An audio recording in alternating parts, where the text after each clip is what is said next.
If I had to pick one passage in the Bible that best expresses the importance of humility, I would probably pick Philippians chapter 2, verses 1 through 18. I really encourage you to read that entire section on your own after watching this video. Philippians 2, 1 to 18. In this section, Paul is stating that the central act, the most important act in the great drama of salvation, is an act of humble, obedient service.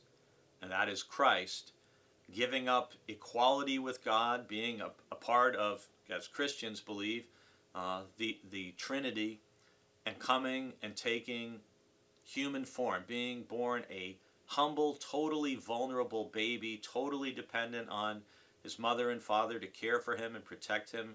It's the greatest act of humility that we witness in the Bible and in the whole story of salvation. And Paul frames that in the first few verses of Philippians chapter 2 by encouraging, first of all, the members of the church to be of one mind and to be humble themselves.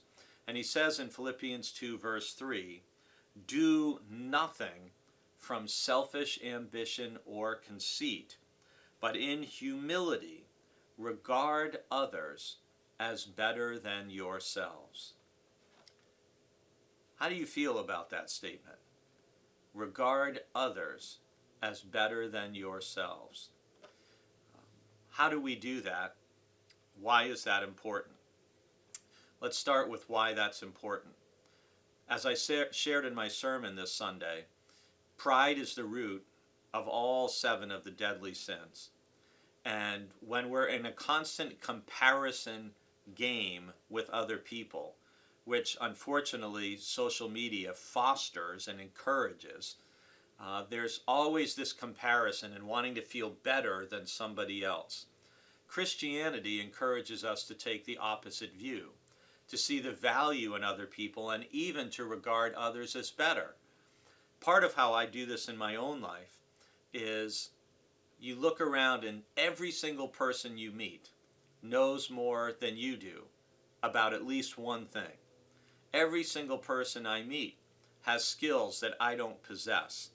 You could see some young, skinny teenager walking down the street in a hoodie and frayed jeans, and that kid could be a brilliant musician. You could see someone walking down the street who looks rather nondescript and everything else, and that person could be a world-class hockey player, and you'd never know it. So, taking a humble view of ourselves, regarding others as better than ourselves, is done simply by looking at other people like their gifts. I wonder what talents and interests and gifts every single person I meet possesses. Everyone knows more than I do about something, that is for sure. So regarding others better than ourselves and doing nothing from selfish ambition or conceit just to make us look better even just on the surface without having the content and the depth and the meaning, is part of what Paul's talking about. But I encourage you, as I close, to read Philippians 2, 1 to 18, and to think how much Christ humbled himself for your sake and my sake and for the sake of all creation.